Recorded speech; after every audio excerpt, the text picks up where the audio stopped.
Guten Morgen, everybody. It's Positive Tuesday today, May 25th, 2021. A special thank you to Adam Jarko and Patty Schochner for coming on for another episode of Politically Speaking last Thursday.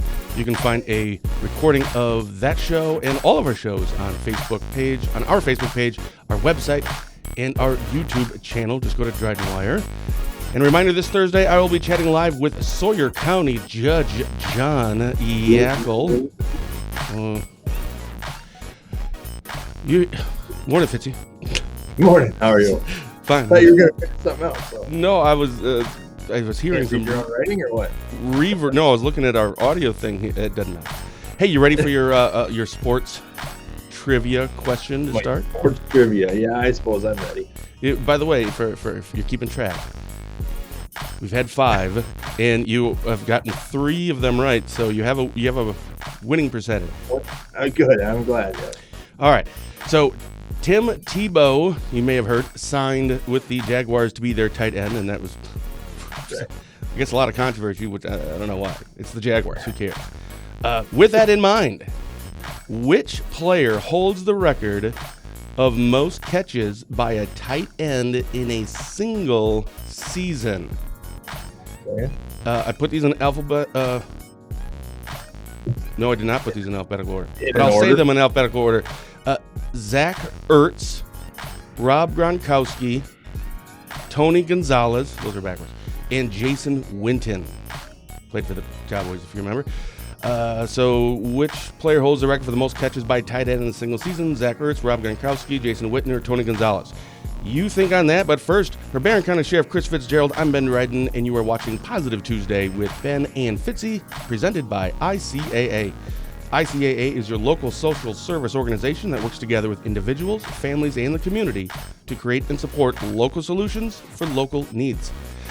Their goal is to help remove barriers so people can access resources, education, and services to increase financial security. For a full list of services, find them on Facebook or check out their website at indianheadcaa.org. All right, Fitzy, what do you have for the trivia question? Tony Gonzalez. Yes! I mean, oh, no, unfortunately, that is not right. It's Zach Ertz, who, and he just did it in 2018 with 116 catches. Is that was the year they went to the Super Bowl? That the Eagles could have been. Yeah, you know what? It could have been. It has to be. I mean, I don't know. I was surprised. I found this one guy from plays for Vegas, the Raiders. I think just last year he has like the 3rd most in the history in a single season. Like, I didn't even heard of the guy. I can't remember the guy's name, so I got to start paying attention to them. Anyway, so it's been a week. What is new with you? No, not much. Again, pretty low key weekend. It was a beautiful weekend. Mowed my grass and just worked around the house. I had kind of the weekend off. We were busy. We have we're busy on Saturday night with an incident that'll be charged out today. Working on a press release on that. They finished up that investigation yesterday. So there'll be a press release later today with probably a criminal complaint on a serious incident, I would say. I mean, nobody got hurt out of the incident, but it was serious and involved a firearm and some things like that. So it was not a SWAT call. So I was just going to ask if it was. Yeah, because we talked last week that every time we have a show, there's another one. We're up to 10 now for the year, right? Right. We are at 10 SWAT calls this year, but it was not a SWAT call, but it was a serious incident. And again, no one got injured out of that. The incident was finished up the investigation yesterday. That's why we couldn't comment on it, and hopefully it'll get charged out today by our district attorney's office, and we'll be able to talk about that next week or whenever we meet again. Yeah, next week. Yeah, you didn't have hockey. You didn't have to go to hockey this last weekend, right? No hockey, no nothing. It's Memorial Day. We'll get into Memorial Day a little bit later. I forgot about that one. There's a holiday this weekend. Yeah. So were you able to watch some sports, because it was a fantastic. I don't know. I always ask you a sports question at the beginning, but we always talk about what's going on in our lives or something positive. And so I was cleaning our garage and reorganizing. That's my summer project this year. But I woke up Sunday morning. What? It's not summer yet. You don't have to do that. Well, it's close enough. So I woke up, of course, to watch F1, the Grand Prix. That was awesome. It was in Monaco Grand Prix, which is just an historic place to race. So that was start off the morning right away, 7 in the morning, and watching all this stuff. Then we had our Bible study, which we always do with our family. My mom comes over and leads that. And then it was just nonstop sports. So I had my computer out, and it was on all the time. There's hockey playoffs. Basketball, tons of baseball. The Lakers lost. That's always good to see LeBron lose. Golf, right? So, Phil Mickelson, the oldest guy to win a major. That was so cool to see. The Cubs and Cardinals played their series at night. Drew and I watched that at the end of the night. So it was awesome. So many great sports stories. It was great. Do you think LeBron flopped when he... So do you have Twitter? Yeah. Hashtag LaFlop instead of LeBron was trending like crazy on Sunday. That was awesome. Maybe LeBron will comment on here and we can get it. Yeah, we'll see if we can get him on. Yeah, we'll get LeBron on our show. No, it was a great weekend for sports, and just, every sport was on, hockey, playoffs, and basketball, and it's every night there's something on, which is makes it kind of fun. Yeah, it was good. So here we need to go through an update. By the way, I don't think we had any press releases or articles, so there's nothing there. I know you had a SWAT thing last week we want to get to, but first an update on our shirts. So we put up this poll on our Facebook group page and also on our website. And as of 7:45 this morning, it's about an hour ago, we asked for which slogan should go on our shirts. Either words matter or little things make a big difference. And as of this morning, 63% are voting for. Which one do you think? I thought words matter would win. Yeah. I like that one, but it isn't. It's little things make a big difference. So now we're thinking, well, maybe we just have, you can pick one. I don't know. So just a quick update on the shirts. We just need to create and design the logo. And we needed their slogan before we could do that. And we should start what's that? Who's going to design this logo? Is it going to be two? I don't know. I don't even know how to do it. So we have to figure that out this week, because our goal is by next Tuesday, we should be taking orders.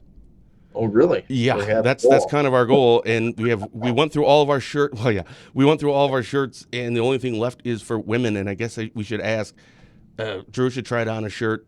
And it wasn't a V-neck, so it was really, really tight. She's like, I don't know, maybe a V-neck, just a little bit. So I don't know if women would like that better, if that should be an option. So we'll figure that out hopefully this week. But I think next week we're going to start being able to take orders, and we have to figure out the cost, which we want to keep it stupid cheap. But I don't know, how much is it to ship a shirt? Like $3? I don't know. I don't either. Stamps, I don't know. Yeah. So no, the goal is we want to keep it around like $10. Right, that's it. Yeah. So that would just cover the shirt cost and the shipping. That's it. So, but we should have that finalized by our next show. Right. Perfect. Awesome. Yeah. So, how did SWAT go last week? Your helicopters and the Eau Claire SWAT team came up, I think, right? And in Hagen area, how'd it go? Right. Eau Claire Regional SWAT team, which is a regional SWAT team, which we would use for backup, came up and we had a training at Camp Phillips, just a wonderful facility out there that the Boy Scout camps allows us to use. They have lots of different mini scenarios that we were able to do. We used the Lifelink helicopter, our new rescue task force, which is a bunch of volunteer firemen and ambulance people or first responders that volunteer to go into what we call a warm zone. So we incorporated that. We had a lot of evaluators out there. It wasn't a perfect scenario, but we didn't want it to be perfect. We threw a lot of different things at our teams, and we had some communication issues and some tactical things that were evaluated that we could do different next time. So it was a great learning experience. We don't normally bring outside evaluators in to judge our teams, and we did that. That went really good for us, and made some improvements for the future for us. So we did really good. Lifelink, we did a hot load with them to practice that. That's good practice for them. It's good practice for us. There was really, really good training. and we just can't thank. We had a car when one of our CCR towing came in, gave us a junk car that we could use with our armored vehicles to get a car out of the way, because you don't get to train moving a car out of the way. So they got to ram this car and tow it back because it was blocking the gate. Jack Links and Link Ford provided a bunch of jerky, so our guys stayed hydrated and fed during the day. So it was just a great community thing again, coming together and making a difference in our community with the support of our community. It was, I can't thank Jack Links and Link Ford and CCR Towing for the support they gave us. We just made a couple phone calls and wham, we got some things that we thought we might need to help us out with the training to make it go really good. And again, it went really great. And Eau Claire SWAT, and they've got we have an armored vehicle. Ours we bought from Lacrosse when Lacrosse got a new one. So ours, we bought a used one. Lacrosse has got a new one. It costs about $325,000, but it's pretty intense. It's pretty neat. It's a little bit bigger than ours. It's got an automatic ram on it, so you can go lower or higher. We have to set ours, get out of the vehicle, set it. So there's some other safety things in these new vehicles. So all right, so slow down. I'm writing a whole bunch of notes here. Okay. But first, you said okay. Let me just ask that one. Arms. What was that? It has like a ram, like a ram, so we can on the front of our armored vehicle. Huh? And now I get it. So we can push your door in without going too close to it. Got it. You had said at the very beginning, the first time you had brought in evaluators. Maybe you had already said this when I was looking down at something here, but who were the evaluators? There was a DNR warden from a different area. It was a state trooper sergeant. It was a retired firearms instructor that used to be part of St. Clair County SWAT team. So we try to bring in evaluators at these larger events. We don't bring evaluators for our monthly trainings, but we brought in outside evaluators to judge our teams and to have somebody watch our tactics and say, you know what, you exposed yourself here, or you did a really good job here. I mean, it's not all negative. It's, you guys did really good here. We used this new equipment. They have a new throw phone from the Eau Claire County negotiator team. They have their own negotiation team, and they have this new throw phone, which we drove a robot up and gave it to the hostage taker during our scenario. So they got to use that equipment. It's kind of neat. Neat. Well, so obviously there's been a lot of things happening over the last year, and police reforms, etc., and maybe it should be training differently. I know you and I have talked about that a little bit. Is this, all the things that have been happening, is this something that you are going to look into in terms of how we train and what we train? Was any of that incorporated into this, or this one was kind of not really about any of this is what we usually do, but we didn't incorporate anything new? No, I think it's in our minds. I think it's in law enforcement officers' minds every day, and how we react. I think today's training, we're doing a lot of training over the next 2 days. We're training all of our people today in what we call a tactical refresher. And I think during that, we're going to talk about some of that thing or some things to be aware of. We're also doing EVOC, emergency vehicle operation training today, on how to drive our cars. We're going to do some traffic stop safety procedures just to refresh our people. We've been kind of out of the loop because of COVID from a tactical standpoint, and we want to make sure everybody's ready to go for summer. We've had some busier weekends, and so we want to make sure everybody's tactically trained. And then in the middle of that, the Law Enforcement Foundation of Barron County is providing lunch for all of our people. This is a multi-agency response inside Barron County. There's several of the PDs are sending people to train with our Sheriff's Department people today free of charge. We're providing all the training, any cost to the training, and we're letting the PDs come for free as a working together, a cooperative effort. But we're training on autism at noon. We're bringing the Nature's Edge Therapy Center over to our deputies to work with autistic, how to deal with an autistic child or an autistic adult in a better way. Right. I think that's what came out of, some of the things that we learned and how to deal with some of these special situations differently. So we are going to train all of our deputies in autism. We went out and bought, a little packet of suggestions that Nature's Edge thing that are autistic to change the behavior of people. And they're going to teach our officers how to use these. Some of it's just a stretch ball or a little bell, and just it's a way to get people's attention or change their thought process. Wow. And because you can't just tell somebody, we can't just demand as a law enforcement, stop yelling or stop doing that. We have to change our wordage. We have to change our tactics when it comes to that. So we're training on all of that today. So it's a great day for that. So we're training at the Rice Lake Airport. We're training just across from the Justice Center here in an abandoned building that the nursing home's letting us use. And we're training right here at the Sheriff's Department. So it's a great day for training and covering some of those topics you just talked about. What year did you first take office as sheriff? 2008. 2008. Wow, that was a while ago. Yeah. So a lot of these things that you're talking about, well, I'm surprised. I'm not surprised, but that I just learned something. I didn't know law enforcement does all of those things, not just the training, but what you're training about. And these are all, I'm assuming you're going to say, because it's duh. These are all good things to be training on, and we're learning, and each time we do these, we incorporate something else, and we're getting better. We're trying to understand situations more and more. But if you could look at, since 2008, so what is that? I don't know, 13 years ago, what has been, like when you first took office as sheriff, your training, what did that look like in 2008 versus what does it look like today? What are the biggest differences? Technology, obviously the use of technology and how we communicate both audio and visually, body cameras, audio cameras from our squad cars, technology with tasers, technology with, we talked about the bolo wrap that we got a couple weeks ago.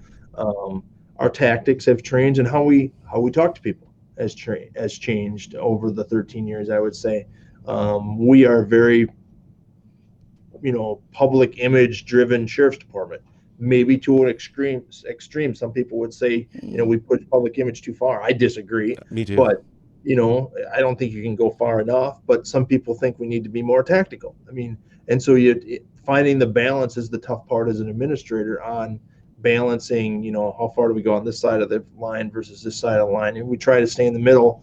And sometimes probably I shouldn't be so much in the middle. I think I should take a stand one way or the other.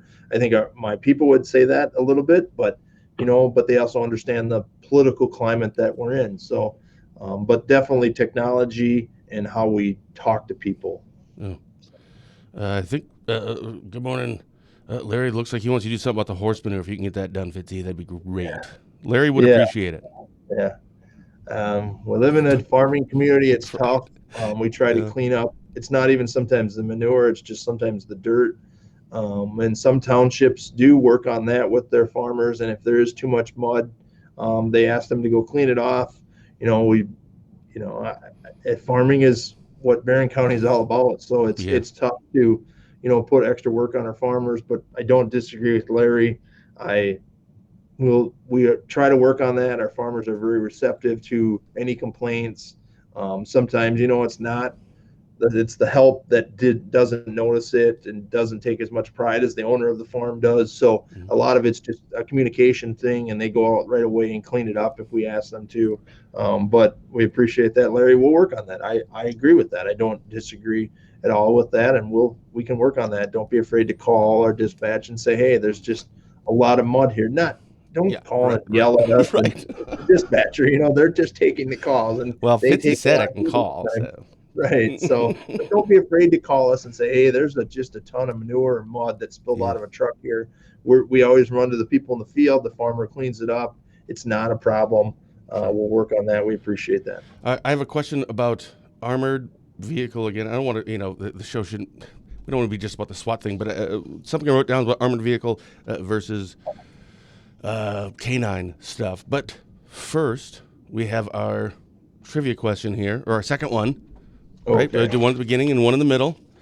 So you got the last one. So you're now free for you have 3 right and 3 wrong, and you were on such a hot streak to start. Yeah, I'm coming back. Here we go. Yep, you are. Oh, hold on, where is it here? All right, this one will be a little tougher.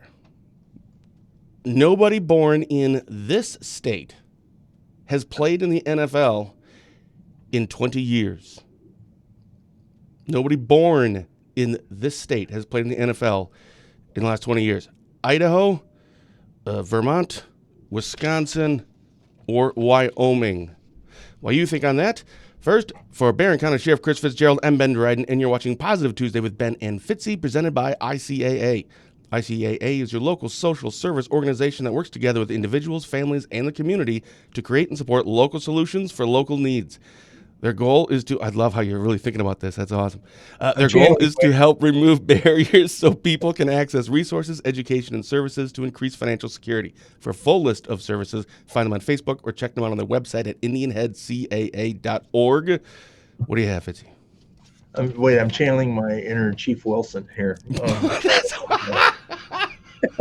Because we have to mention his name every show. Every show, right? Yeah. One show we missed Chief Wilson. Yes. So. For anyone that doesn't know, so Dave Wilson was on. Well, he was on our show not long ago, but like a year ago, he came on, and I think it was just, if I recall, I think it was just Dave and I, right? And he just sat like this, right, way up in the corner, just like that. It was awesome with his head turned, like for the whole show. It was fantastic. So we got to make fun of him a little bit. All right, what do you have? Idaho, Vermont, Wisconsin, or Wyoming? Well, it's not Wisconsin, but so it's Wyoming. It is, and the reason I threw this in there, the reason I found this, because you got me last week on this same one, and I had guessed Alaska, and it was Vermont. So the answer is Vermont. I knew it. I was going to guess that. Yeah, our show is now like just picking on Vermont for some random reason. Now we're going to get hate mail again. Just got rid of all my hate mail. Now I'm going to get more hate mail. I don't think Bernie Sanders is going to come on our show anytime soon, so I'm okay with that. Come on, everybody can come on our show. Anytime they want, you bet. So armored vehicle, we've talked about this before, that sometimes it has a negative connotation to it. It's a negative perception about it. Yet when you can tell, it's like, how would you define what an armored vehicle is for? But I'm going to have to guess, but please tell me why this is probably wrong, that canines are similar to the same purpose of an armored vehicle. At least they have some similarities. But when we look at canines, like everybody loves a canine officer, right? That's awesome. Yeah, the sheriff. I have to get a dog pretty soon. Yeah, right. Hey, you want your election poll or your polls to go up or your votes to go up? Just get a dog. Right. But I mean, and it just seems like there are a lot of commonalities in terms of what the purpose is behind these. And yet one is we put it this, wow, that's awesome. And the other one, it's, you're militarizing police. Can you kind of walk through what are there similarities there? And why do you think there is such a difference in terms of public opinion? Well, I think it's the militarization of police and that terminology, and we attach that terminology to that. And that's where I think it went wrong. I will never give up an armored vehicle. In fact, I've taken an armored vehicle to kids' days and let them see it and feel it and play in it. And some people are like, you shouldn't do that because it's a bad vehicle. It's not a bad vehicle. It might be some reason where I come to your house with that vehicle because we're evacuating, because your neighbor's having an incident, we're evacuating your house and we got to get your kid into this armored vehicle. If they've seen it and been in it, they're not so scared of it. So it's not this, it's got to get away from this negative thing and make it a safety thing. It's a safety thing. It's to make sure that the 78 members of this department go home to their families at the end of the shift. That's the only reason we have an armored vehicle. It's to make sure 78 people or the SWAT team or however many, the 20 members of our SWAT team go home at the end of their shift. It's to protect them from being shot at. It's to go up these long driveways at a farmhouse to approach it rather than walking up or driving our squad cars, which aren't bulletproof. So that's the only reason we have it. But it's strictly for safety, and we use it a lot more for evacuating people than we do, tactically sometimes. And sure, so it's not you're driving it into people's homes. Right. Well, we use it, our RAM, we can use it to do that without putting 4 people at the doorway to break the door. We can use the RAM on the armored vehicle to break the door. That way, if someone sets a bomb or, shoots out the door, they're shooting at a bulletproof vehicle. Mm-hmm. And so that's what it's, And when it comes to the canines, I mean, with obviously there's the drug. I think the Spooner PD canine. Trevor Peterson, I think, once told me that it's not called a sniff, it's called an alert. I think I can't remember, but I still call it a sniff just because it just makes sense. So obviously the canines are used for drug sniffs or alerts. But don't they also serve another purpose? Because you've sent press releases where a canine has gone in. So when a canine goes in, Why? Why not just an officer? Right.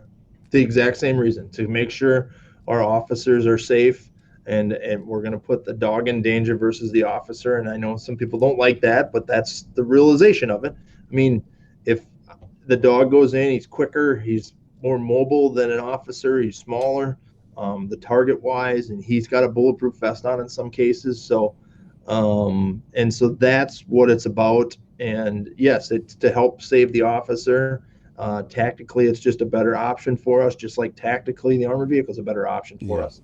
And so I agree. But the dog is a PR tool. Sometimes the armored vehicle is a PR tool. It's a draw to get people to, we have a SWAT event on June 19th over in the Weyerhaeuser Park.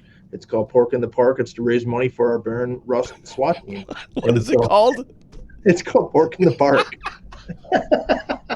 I know. I didn't make the name. I didn't write the name. It's a group that supports. I know. I get it. That's awesome. Well, we'll get you a flyer so you can talk more about it. But yeah. So, but we're taking our equipment over there to see what people invest in. Their tax money and their donation money. What we invest in our pole camera, our drone, our armored vehicle, some of our other stuff that we use. And we raise money and we use that to buy extra money. People want to support law enforcement. And that's what we've always talked about at Barron and Ruskin and Washburn counties have huge public support, more than any place in the nation, I think. But I'm biased, so I get it. Probably more than Vermont for sure. Way more than Vermont. Yeah, definitely. So, but that's the difference between the two. Yeah. Boy, I just had a really great question. I just can't remember what it was now. It was about this. Oh, it is also, we've talked a lot about deterrence and how law enforcement has to deter a lot of people from a lot of things. There's multiple different ways of doing that. Kind of like a state patrol officer just sitting or a trooper sitting in the road that you can see from like 2 miles away running radar. And it's like, well, what, really? I can see you. You're not really going to, I'll slow down before then. But a lot of it's just to slow down traffic, right? So there's a deterrent factor here. You had brought up last week, I can't remember what we were talking about, but last week about how it was so important to something because, it was the meth thing, those big meth busts and those drugs, like 158 pounds of, remember, high quality meth. That stuff is good that people see that and that those things happen and get arrested because other people that are dealing meth or using meth, they see these things and it's a potentially deterrent. Do you think, or have you ever thought about that by having an armored vehicle, that could potentially be a deterrent for bad guys? Or alleged bad guys, knowing, man, they got some stuff, right? They got canines and they've got drones. I don't know if you do. And they've got all these things and they have an armored vehicle. That versus, I don't know, Andy Griffith. Right? Hey, come on, just get out of there. Is it a deterrent, you think? 100%. The canines, when we first, Mike Nelson, former Rice Lake PD officer, had one of the first canines, and Tim Pritz, our sergeant here, had a canine, and that's a huge deterrent. They pulled up to a bar fight in the city of Rice Lake, and the dog started barking. People want to fight cops. They don't want to fight a dog. So I think they're huge deterrents. I think when you roll that armored vehicle into your front living room or your front yard, you're like, not through the front living room, through the front yard. You're like, it's, we're not going away. Yeah, that took it up a notch.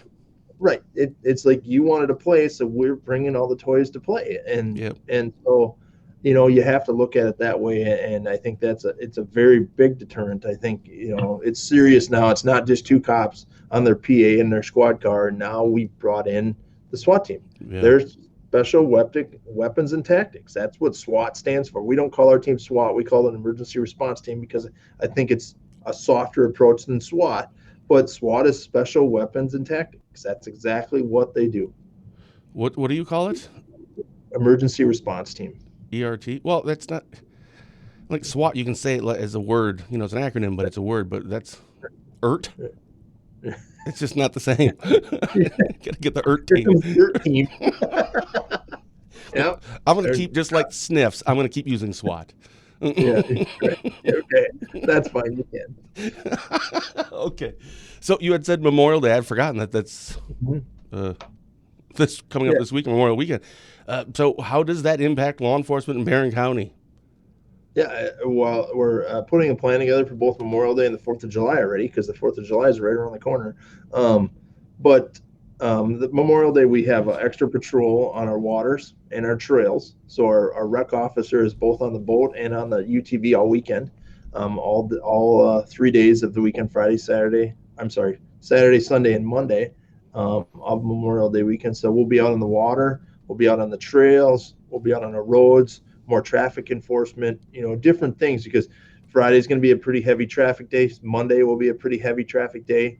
And so we'll see a lot of people coming to their cabins or their year-round homes or in the lake. So if the weather's nice, we'll expect it to be very busy. The other day on a Tuesday, I think I mentioned this, our officer was out on the boat on a Tuesday and had 35 contacts on a Tuesday afternoon. Just contact with people, some good contacts, some bad, too close to shore, non-registration, life vests in a boat. But on a Tuesday afternoon, he had 30 contacts, or 30 plus contacts just on a Tuesday That afternoon. seems like really high. Yeah, he said it was extremely busy. It was that really warm Tuesday about a week and a half ago or a week ago, whatever it was. Yeah, it was super warm.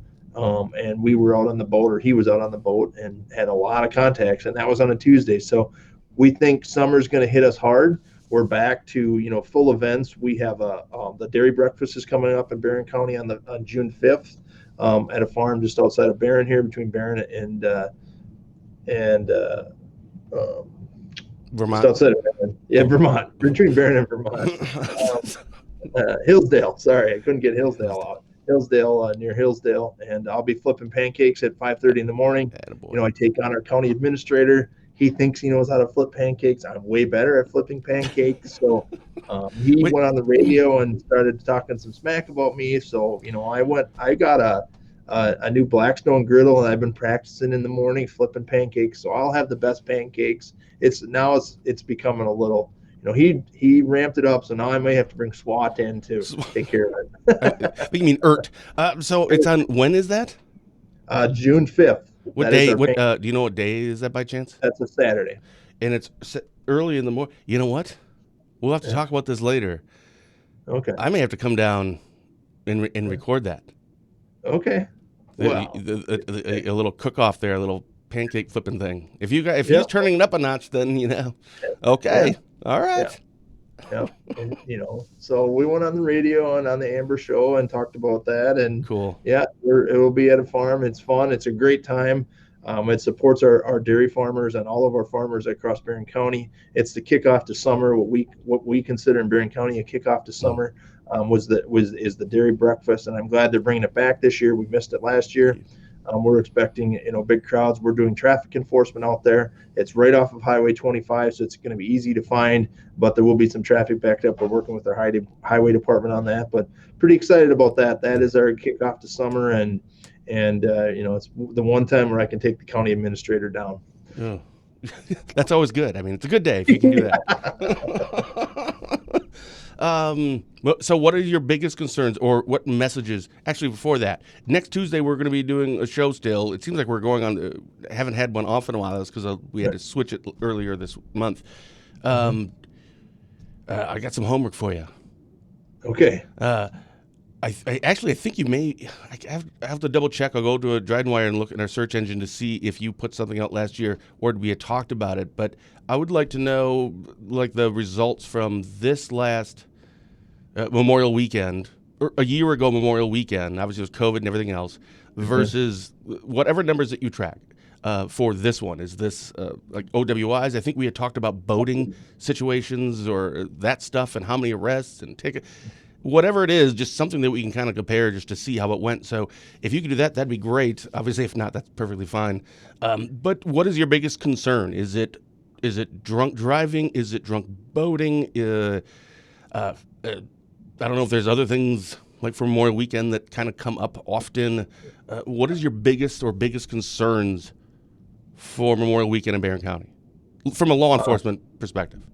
Alcohol. I mean, it's straight up alcohol on the weekends.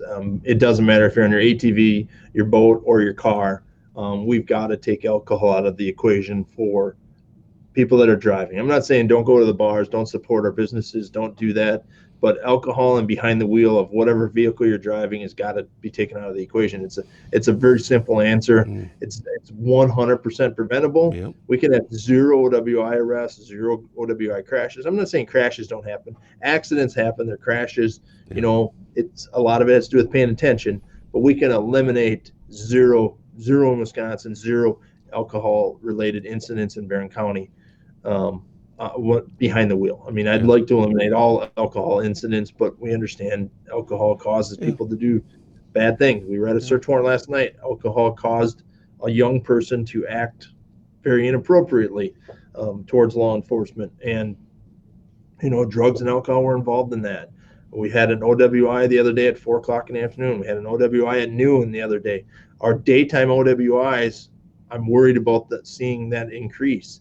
And I'm concerned about the time frame of these OWIs. It doesn't seem to be 2 a.m. OWIs anymore. It seems to be 4:00, 5:00, 6:00. Well, that's when you and our kids are out for a walk. My wife's driving home from work, and the kids are on the buses, and not going to happen. It's not right, and we've got to do a better job of that. Every citizen needs to do a better job of that, and they can still go out and have all the fun they want to have. Just who's ever behind the wheel of your boat, your ATV, or your car can't have been drinking alcohol. It's as simple as that. It's just a simple message that we need to expand on. So no, I have no problem. We can always look at our call volume from that weekend versus this weekend. We can pull that really easy. Okay. We'll have that call volume for us next Tuesday. We'll talk about that. All right, 2 quick questions here. Boat, I'm just curious. I'm assuming people know if you go on boats, but a lot of people don't have a boat, but they may, like this weekend, for their first time or just a random thing, every once in a while, I am a passenger on a boat. Is it legal? Can you drink on a boat at all, or is it like in a car? So if you and I are driving, or you're driving, and I'm on the passenger seat, I can't have an open container to drink in, right? Right, not in a car. Right, correct. But in a boat you can. Correct. But the driver just can't, or be impaired. You can't be impaired. You're correct. Oh, okay. See, I shouldn't know that. And second, I don't know what they're called, not speed traps, but is there a thing, or maybe it's illegal, where on busy times at certain places, obviously not like on 53 or roads, but I've seen those things where it's like they pull people over and they're testing them. Is that illegal to do? We can't have a checkpoint. Checkpoints are illegal in Wisconsin. Oh, okay. You can't have a checkpoint in Wisconsin. Okay.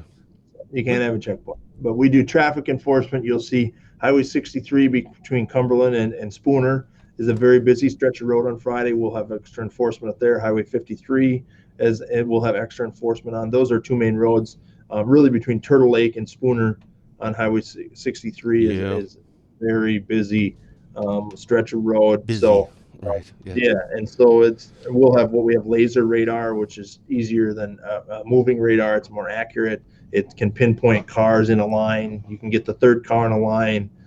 Some people say I'm the third car in the line, so I can just go with the flow. Well, laser radars, and a lot of departments have them, can pick out the third car, the fourth car. So that theory doesn't work anymore. Well, that's a good tip. So that's a safety tip for everybody. Don't be the third car because you can still get pulled over. We have the technology. All right. Anything else going on this week? Obviously, Memorial Days this weekend, or Memorial Weekend. Anything else going on? Coming up? I think we want to congratulate our graduates. I mean, I think there's lots of graduations party. Parents who host lose the most. We need to be careful of that. But congratulations to all our graduates who work very hard in an odd year to do that. So I appreciate all of our graduates, all of our teachers. Thanks to our schools. Again, our graduates have done a great career. So we want to thank all of our graduates out there. My daughter. One of my daughters is graduating. I was talking to her yesterday. I said, you realize, because I think Thursday's the last day of school. She goes to school down in Bloomer, and that you just finished Monday. This is the last Monday you're ever going to have to go to school. I know if she goes to college, it's different. She's not going to go to she'll take classes, probably WITC type thing. But that's it. It's your last. I mean, every day is the last day for this. And she's like, man, it's kind of blowing my mind. So, yeah, she's graduating. Thursday's last day. Friday night, Jerush and I are going to go down for the ceremony, and then we're going to spend the night down in Eau Claire. Got a hot tub in the room. Just for looks, though. Yeah, it's a family show here.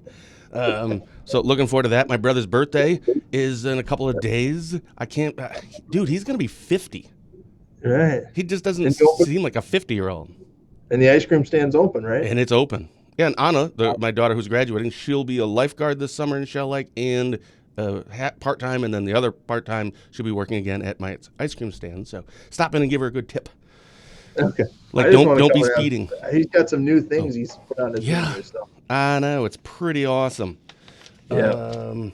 I have a great story for you. I should have. We're out of time, I think. Don't leave our viewers hanging. Come on. I have a graduation story about how the cops busted our graduation senior party. Okay. So I don't know. Do they still do senior parties? Is that a thing? Underage drinking with our kids has gone down. I'm not saying kids don't drink anymore. We're not naive to that, but I think they've gotten smarter and do a few things differently. So they don't have parties in the woods like back in the day. That's the story I'm going to be telling you about right now. Let's not give kids ideas. What's that? Let's not give kids ideas. Oh no, this is you'll love this. Okay. So it was our obviously my senior year, and there was going to be our senior party. And I never got into the drinking in high school thing. It just wasn't, I don't know, I was usually playing sports or working. For whatever reason, I just never got into it. Doesn't make me better than anyone. I just didn't get into it when I was in high school. But I figured, it's a senior party. It's the last time we'll all be together outside of school. So, yeah, I think I'm going to go, right? And I won't drink anything, but I'll just go. So I came home and I told my mom, this is like at 4 o'clock on Friday, that, yeah, I'm going to go to this. And she's like, well, no, hold on now. And I'm like, don't worry, I'm not going to drink. I'm just going to go for a while, whatever. And then at 4:30, a phone rings, and this is before cell phones, of course, and it's Dad. Dad's calling. He's still at work. Now, if you know my father, Dad never calls to say, hey, what's up? Dad has a reason if he's calling. And he said, hey, what's up? Like, oh, boy, what's going on? He's like, so what are you doing tonight? I told Mom I'm going to go to the senior party. All right, well, I just want to let you know, we know where it is, and we're going to bust it. I said, well, all right, I'll see you tonight, I guess. Right? That's fine. You want to ride together? Yeah, right. Can you bring So then, so I went to a friend's house a few hours later, and I told them right away that, just letting you know, my dad said he knew where it was, and he's going to bust this party. And that's when they said, actually, we've been telling someone a different spot for the last 2 weeks, because I didn't know where it was. I didn't care. A different spot for the last 2 weeks. So we're just now, there's only 4 people that know where it really is going to be. And then, we're all going to go together, whatever. I'm like, all right, I'm just letting you know. That's what Dad said. So if it gets busted, don't blame me.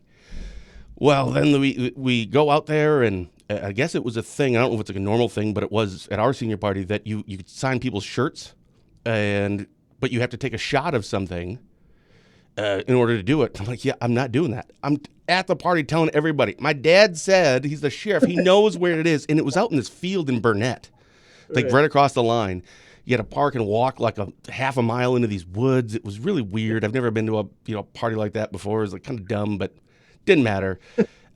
So anyway, telling everybody he's busting it. So I said, finally, I'll sign the shirt and I will drink at midnight. Because if Dad doesn't bust the party by midnight, he's not going to bust it at all. What 11:45 comes around, it wasn't busted. I don't want to drink, but I got a whole bunch of IOUs. So I'm like, I got to get out of here. So I kind of, walked around and just kind of quietly left, go back out to the car, and sure enough, tons of flashlights. They were busting people as they were leaving and waiting till later on, which I thought was brilliant. And I don't think Dad was there because it was in Burnett County, but I think some of his officers or deputies might have been because it was right across the line, I guess. So, yeah, they ended up going home. And a whole bunch of people got busted for underage drinking, and it was dumb because then on Monday, of course, so that was our last week of school. Was that next week? Nobody talked to me. They were so upset. You told your dad. I'm like, no, he told me and I told you. And don't do it. Like, Right. well, you left early, and then the cops came in. I'm like, yeah, I didn't want to drink. It was just great. That was my senior party story. Yeah, A whole bunch of people got busted. because there's no internet signal in the middle of these fields, and so kids don't go anymore. Oh, 'Cause they right. Yeah. They can't Facebook or Snapchat or whatever it's Instagram or called. Instagram or yeah, yeah. So All right, one cool. other thing I gotta mention one other thing. Oh, sure. We're gonna have registration very shortly for our donut dash, which is our donut race on July 17th. We'll be up there, and that supports our Shop with the Cop program. So we want to get about 200 runners. We'd love to get that really up, and so you don't have to run. You can walk. You can bring your family. We'll have cool T-shirts. I will run for donuts. They're really cool looking this year. So look for that registration very shortly. We'll make sure it's on DrydenWire so you can get registered. But we're looking to get a lot of runners for that event, and it's a good time to support not only the Barron County Fair, but to support law enforcement and our Shop with the Cop program. Awesome. I just saw Brian Cole on there. I thought he was like gone in the East Coast right now or something. Or no, I don't know where he is. He's gone somewhere for a couple of weeks. DrydenWire's everywhere except Vermont, obviously. Yeah, they don't like us very much. DrydenWire's everywhere. For Barron County Sheriff Chris Fitzgerald, I'm Ben Dryden, and you've been watching Positive Tuesday with Ben and Fitzy, presented by ICAA. ICAA is your local social service organization that works together with individuals, families, and the community to create and support local solutions for local needs. For a full list of services, find them on Facebook or check out their website at indianheadcaa.org. Where is it? Oh, Virginia.